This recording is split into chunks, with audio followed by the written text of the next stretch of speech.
We start in 1968, where that bloke out of the Mummy films warns about deadly funguses what take over the brain and make you incoherent and walk funny. Ah, sounds like someone should check Joe Biden for some of this funky stuff. True international effort to pressure.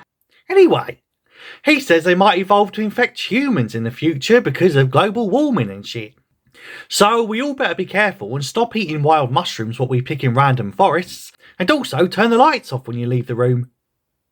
After the opening titles, we jump forward to 2003 and cut to a stunning and brave interracial girl because of course we do. Her name is Sarah, and apparently she's the teenage daughter of some fella called Joel, and it's totally his birthday today.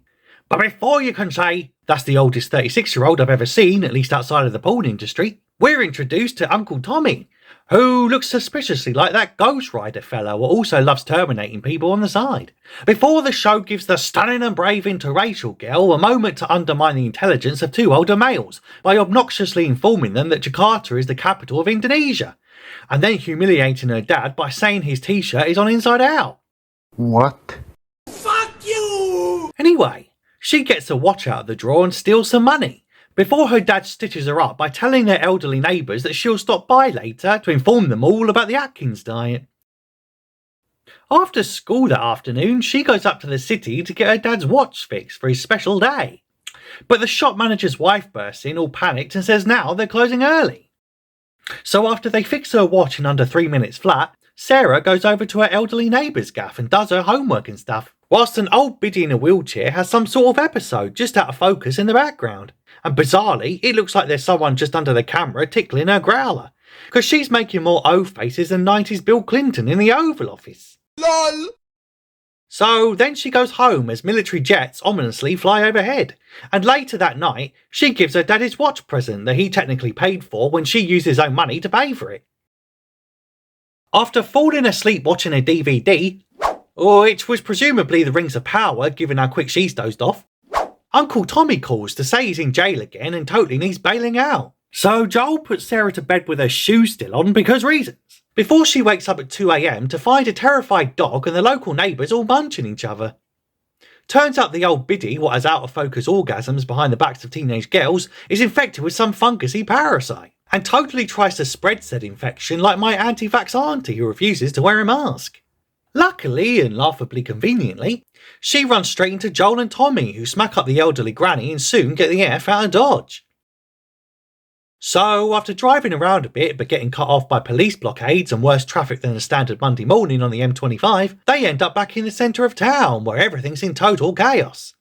And it's here that Joel shows us what a truly heroic protagonist he is, by telling his bro to shut up and run over everyone already. But then a random plane crashes just behind them and they soon get separated, before Joel runs straight into one of them crusty infected fellas and almost gets him and his injured daughter munched up real good and proper. But it's saved by military goon in a field just in the nick of time, who is then told over the radio by his superiors to totally light them up, but luckily are again saved by yet another Due Machina in the form of Uncle Tommy, who is simply edited there because reasons. But unfortunately, poor little Sarah is mortally wounded, and knowing the capital of Indonesia sure ain't gonna save her now. If only she knew how to self-treat a gut wound rather than all that useless geography. And after squeezing all the blood out of the poor mite when he keeps trying to pick her up to move her, she totally dies, and he just can't believe how shit his 36th birthday is turning out to be. Then we cut to current day Boston. Well, a post-apocalyptic wasteland version set 20 years later, though you probably can't really tell the difference to be fair, as one of the world's worst child actors shuffles through some bushes and into the streets, where the local plod asks him some questions, before her colleague scans him, then does a Fauci by giving him a forced vaccination without his consent. Bruh. Oh, and here, we're also given some crucial information about the infection itself via handy visual wall posters. Apparently, a leg bite takes 12 to 24 hours to turn you, a hand or torso bite takes 2 to 8 hours, whilst a neck, face or head wound means it's game over in minutes. But unfortunately, the signs of cordyceps infection all seem to be the same as standard vaccine injuries, so no fucker can tell the difference. Anyway, we then catch up with Joel, who should be a cool age of 56 now if my maths is right, and who seems to have taken a job disposing of bodies. Because he's tasked with getting rid of that kid who we just saw get vaxxed when his scan came up red. And before you can say, damn, that's ice cold, he's warmed right up when he's casually dropped into a roaring fire. This quarantine zone looks like some sort of hellish police state, and more drab looking than any street in modern day London. And I don't quite know why I say that. Maybe it's the graffiti all over the walls, or the hopeless grimy people standing around looking all depressed and shit. Or maybe it's just the public executions going on in broad daylight. Anyway, Joel then goes to meet a small Asian in an alley and swaps pills and cigarettes for some food card things, whilst the small Asian cop warns him to stay off the streets tonight because some insurrectiony group called Antifa, I mean the Fireflies, are totally blowing shit up and he might get caught in the crossfire. Elsewhere, some bird called Tess escapes a kidnapping by someone named Robert and then gets arrested by police, screaming she totally ain't one of them Fireflies. Or some shit. Then after 40 minutes, we finally meet Ellie, who's totally chained to a radiator and probably just praying Boy George ain't lurking around. Bruh. Meanwhile, Joel goes to see some radio guy who listens in on comms all day, because Joel's brother ain't been in contact for 3 weeks, and apparently that's not like Uncle Tommy at all. So Joel wants to go out to Wyoming to find him, and makes the radio guy mark a tower on the map where he was last seen, and then storms off in a right grumpy mood. Joel then gets drunk and hears echoes of his daughter's death, even though it was 20 odd years ago and he should probably just get over it already. Anyway, turns out that test bird is his girlfriend, and they try to come up with a new plan to go out and save Tommy now that Robert fella screwed them and has totally sold their truck battery to someone else. And hilariously, said new plan is to simply hunt down Robert and tell him in no uncertain terms that taking their precious money and selling their battery to someone else just ain't fucking on, son. Elsewhere, we're introduced to the Firefly rebels, who want to destroy the federal military dictatorship going on and totally restore democracy and shit. And as you can see, they're already well on the path of doing that by being so stunningly brave and diverse in their recruitment policies. Good job! Anyway, the head honcho is called Marlene, and she's totally not a rip-off of the Zoe character from the actual Firefly show from 20 actual years ago or nothing. Meanwhile, Joel and Tess get intel on Robert's location, whilst that budget Zoe Washburn from Firefly, who's now head of the Fireflies in this show, tells Ellie that she can't go home because she has a higher calling, and they're totally going to take her with them on some trip. And before you can say, I hope it ain't to some farm in the sky like my childhood pooch, we cut to Tess and Joel in the underground tunnels, who come across a flat crusty fella tramp stamped to a wall. Or some shit. Eventually, they end up in the Firefly HQ, where they find a dead Robert and a now useless battery, as both have been shot up worse than a New York deli. Suddenly, though, a deranged child lunges at the grown man, and naturally gets herself smacked against the wall all good and proper. Marlene seems to know Joel, and Tess hilariously calls her the Che Guevara of Boston, which isn't the worst nickname to be fair. They used to call me the Jimmy Savile of Lewisham. And not because I love music or touching up kids or nothing, but mostly because I used to fucking love a shell suit. LOL! Apparently, Joel reckons Marlene turned Uncle Tommy against him, so totally refuses her demand that they become people smugglers and take Ellie out of the quarantine zone with them tonight. But she says she's too shot up to do it herself, and has currently got more holes than an Orky and Kurtzman script, so they've got to take her to the rendezvous point because the kids are more precious than they can imagine. And before you can say, oh god, please not another the immune girl is a key to everything trope in a zombie show, he eventually agrees, because that fake Zoe Firefly bird has arranged for a fully loaded truck ready to go once they get to the other side and shit. Later, they do a bit of bonding, whilst Ellie figures out that the radio is a code, and when 80 songs play, it totally means trouble. Especially anything by Rick James. So they escape the zone under the cover of darkness, but run into that small Asian cop just at the border of the wall, who just can't believe that Joel didn't listen to a specific warning earlier when he said not to go out that night and shit. So naturally, he tells them to get on their knees and start scanning them to see if they're infected.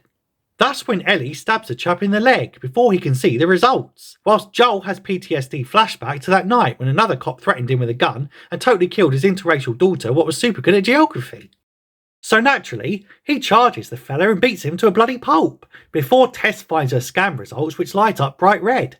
How dare you! meaning the kid's totally infected with that fungus thing, though Ellie reckons she was bitten weeks ago and is somehow totally fine because she's the immune girl, what is the key to everything. So after remembering the handy visual wall posters that are hung up everywhere they go, Tess realises that the bite on the girl's hand really would have turned her in hours, and she probably really is immune in the key to everything, so they scramble through a chain link fence to run off into contaminated land. And we end on the radio playing an 80s tune, meaning danger, as the extent of the city's decimation is revealed, looking like a bunch of giants have used some tower blocks for a game of Jenga or some shit. And that's it. That's the first epi. But man, what an opening.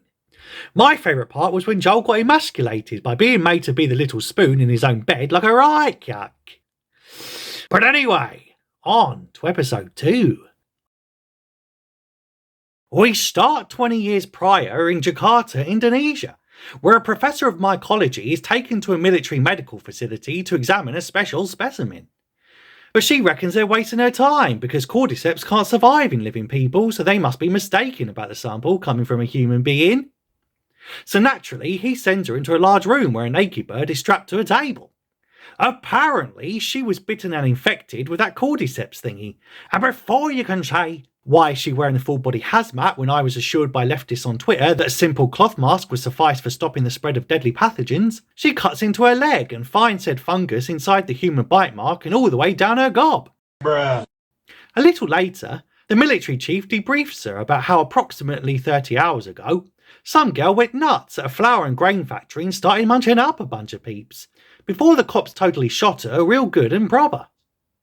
But unfortunately, there's 14 of the infected co-workers still out and about, and so he asks her what they can do about it. And after this world expert on all things mushrooms says there's F all you can really do about giant mutant fungus monsters, she suggests just bombing the fuck out of the city and hoping for the best. Anyway, after the opening titles, we return to the future wasteland, where that Ellie bird wakes up to a gat in her face, and Joel totally wants her to lift up her sleeve because I guess he's got some sort of forearm fetish and is a right creepy weirdo.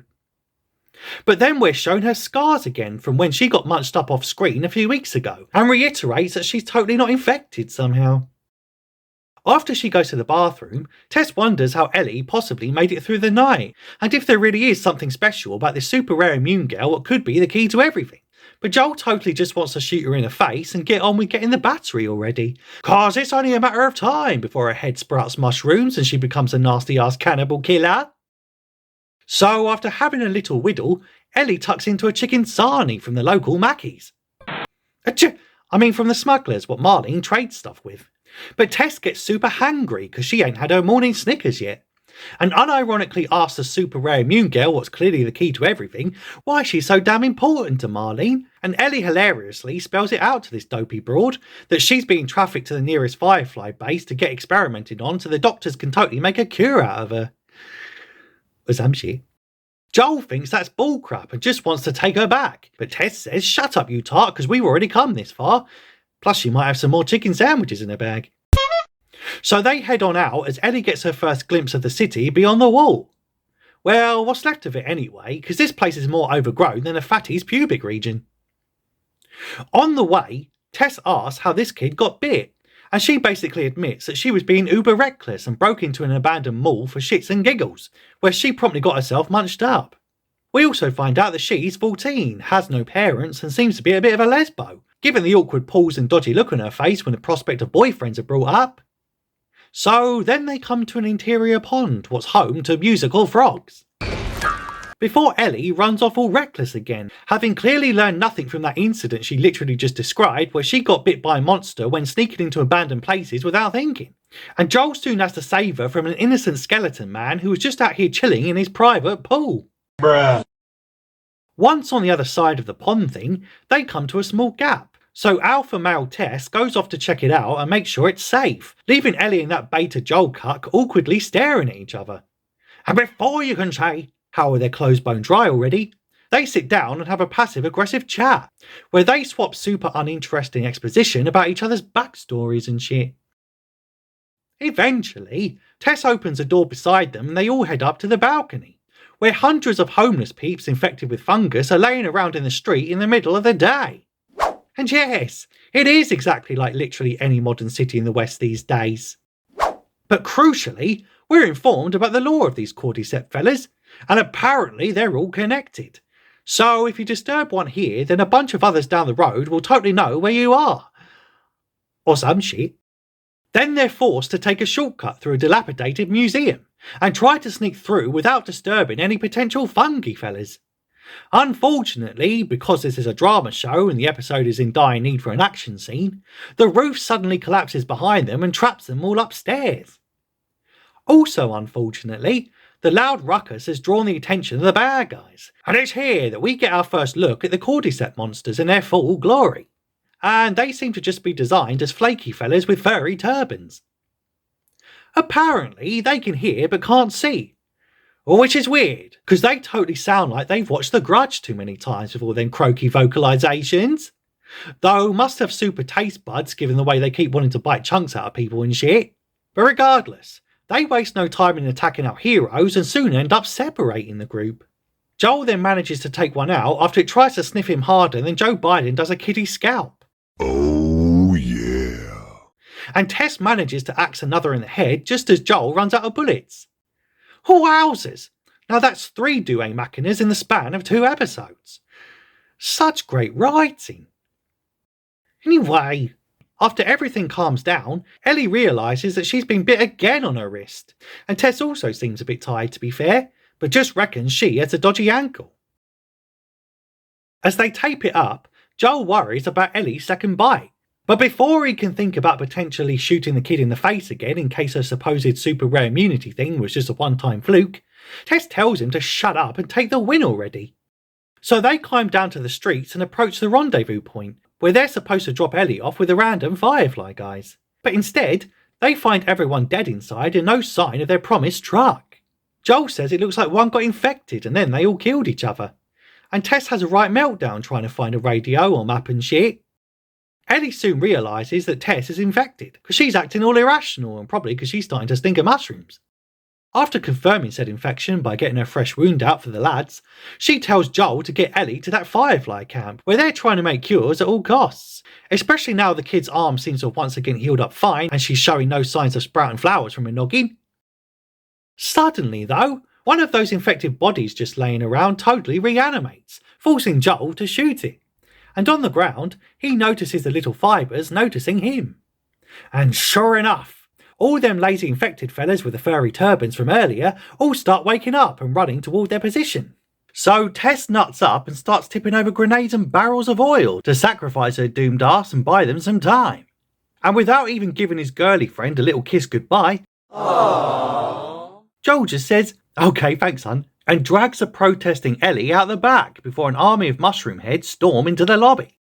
But unfortunately, she seems to have forgotten about all them perfectly good grenades lying about right in front of her, and can't get her lighter to strike for love nor money. And before you can say, "Hurry up love, because they're all just running through the gaff and you're buying no one any time at all," one of the deadheads hears the clinking and ambles toward her, before giving her the most fibrous snog since I made out with that girl at the club with Morgellons disease. And he proceeds to stick his tongue worms down her mouth, whilst bringing a whole new meaning to having a tickly throat. LOL!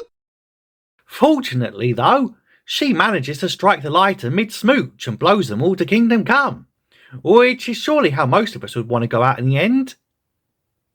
And that's it. That's episode 2. Aw, poor Tess. Well, at least she got a goodbye kiss from someone in the end. Though my favourite part was the random piano frog scene in the abandoned hotel, which I found totally riveting. Guys? Guys? Oh, whatever. Anyway, on to episode 3. We start with a little girl scolding a grown man by telling him not to blame her for his girlfriend getting herself munched up and then blown to kingdom come. Naturally, he takes her shit like a right cack, and she's then somehow surprised when the guy she's just emasculated refuses to give her own gun. So they stop off at one of Joel's stash sites, where Ellie goes into the basement to find one of their mushroom head fellas, though this one must have been Jewish, because he totally has a blooming skull cap. So, after going all anti-Semitic and stabbing the harmless fungusy guy in the noggin, Ellie stumbles on a mass gravesite where the Fed dragoons shot up a bunch of peeps years ago, and all because there was no more room in the quarantine zone hotels. Or some shit. Joel then explains what went down while staring off into the distance all moodily, like he's channeling that Shane fella from The Walking Dead. And before you can say, I thought the key to visual drama was show don't tell, they proceed to show us via flashback about how around 20 years ago, a far-right bearded bigoted conspiracy theorising prepper type avoided the fascist military cops by doing a Joe Biden and hiding in his basement, because he just wanted to be left alone to prep some steak and shit. His name is Bill, and turns out he's a hard and close-off nutjob what loves watching helpless infected people who stink of mushrooms get blown away by his booby traps via CCTV. But anyway, then we cut to 4 years later, circa 2007, where Bill finds a gruff homosexual buried deep in his hole. Steady. This fella's name's Frank, and he totally just wants to taste his meat. Steady? So naturally, Bill relents and cooks him up a slap-up meal because reasons. And crippling loneliness, I guess. But he's still very wary of this handsome chap what's magically fallen in his lap. Frank soon compliments him on his culinary skills, but the closed-off butch alpha male bats off the compliment by saying, "Please, everything tastes good when you're starving." Well, except bleach. Yep, in my experience that shit still burns whether you have a full tummy or not. Anyway... Then this homosexual Frank fella, what loves falling into holes, starts busting out a musical number in the middle of an apocalypse. And now trying to bond with a grizzly bloke so he don't have to go back outside to fend off mushroom people, Frankie boy gets Bill to belt out a tune himself, and starts singing the most depressing tune since all those times in my childhood when my granddad told me that the ice cream man only plays his jingles when he's all out of ice cream. Anyway... And before long, Frank is so desperate to stay that he snogs this rando's face off in the most awkward smooch since that time Republican Senator Josh Hawley got caught on camera seemingly kissing a girl for the very first time. Bruh.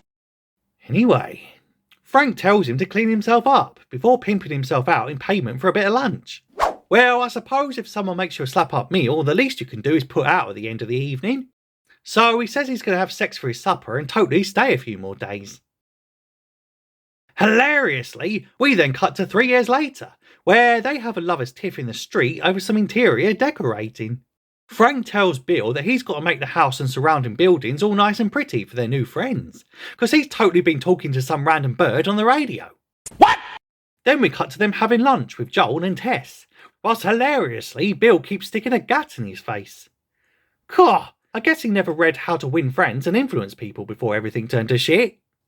Anyway, Joel totally wants to set up a trading scheme where he can get him some fancy new fencing, if in exchange, Bill can be his personal chef and cook him up some rabbits for Sunday roast every week. Or some shit. But Bill is still quite distrusting of outsiders, even though the last time he met a strange bloke, he got a shag on the first date.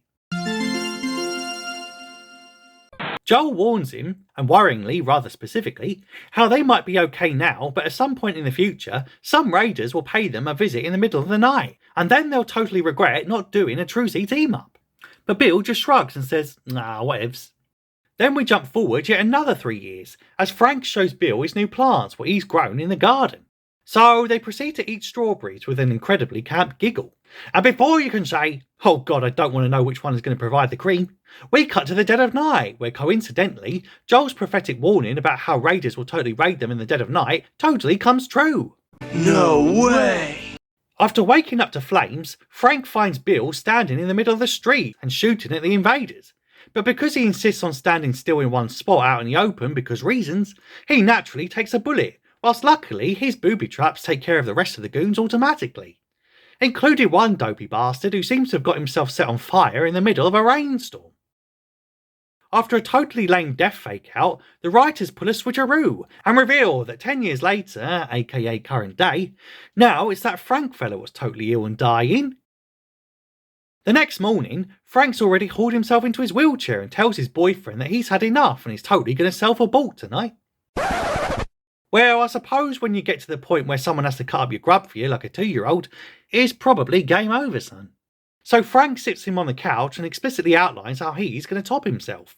And before you can say, Ain't that pretty selfish, leaving an anxious homosexual prepper all alone again in a world full of fungus monsters? We see a montage of their final day together, where the pair get married and walk past flags and shit. Then in a callback to their very first day together, when Bill fixed up a meal for a strange man in a hole, what then later filled up a hole of his own, they tuck into a rabbit and have a nice final supper together, where Frank then swallows down some pills and waits to die. But unfortunately, he soon realises that his new homosexual hubby has also popped a bunch of pills, and he unironically says that he never realised how romantic a double suicide could be. And before you can say, holy glorification of euthanasia, Batman, Frank asks him to take him to bed, even though the old geese has just taken enough pills to, quote, kill a horse. So after metaphorically and literally fading to black, we catch back up with Joel and Ellie as they pay the dead blokes a visit. But all they can find is mouldy food and a letter telling them not to go into the bedroom, because although they've left a window open, they probably won't look too good now that they've been decomposing worse than a walking corpse from a zombie show and also Madonna. And to be honest, if they were going to go full Walking Dead, then they should have just scribbled "Don't open dead inside" all over the front of their door. The letter Bill's left also says that they can take all of his stuff, and also tells Joel to man up already and protect the girl he loves. And since Tess just went up brighter than a Texas firework on the 4th of July, I guess that can now apply to Ellie. Joel then tells that Ellie Bird that he's off to find his brother, because he was also a Firefly, so will likely know where the lab is where Ellie needs to go to get experimented on and shit. But that type bastard still won't give her a shooter, and so naturally she steals one from Bill's drawer and sticks it in her bag. And we end on Ellie getting to ride in a car for the very first time, and hilariously being confused at the sight of a seatbelt. Yes, exactly like Princess Diana. What? Too soon? And that's it. That's episode 3. Though my favourite part was where the lazy bastards didn't even bother to scrape their plates before sodding off to bed and dying. And what's with all this romanticising about falling in love with strange people in holes? Last time I found a man in a hole, he wouldn't let me kiss him at all, and just told me to move out of the road so he could keep fixing the drain. But anyway, that's the plot and that's your lot. Consider ringing that bell thing so you don't miss episodes 4 to 6 when they drop. Tell me if you like this show in the comments if you have time, and I'll see you in the next one.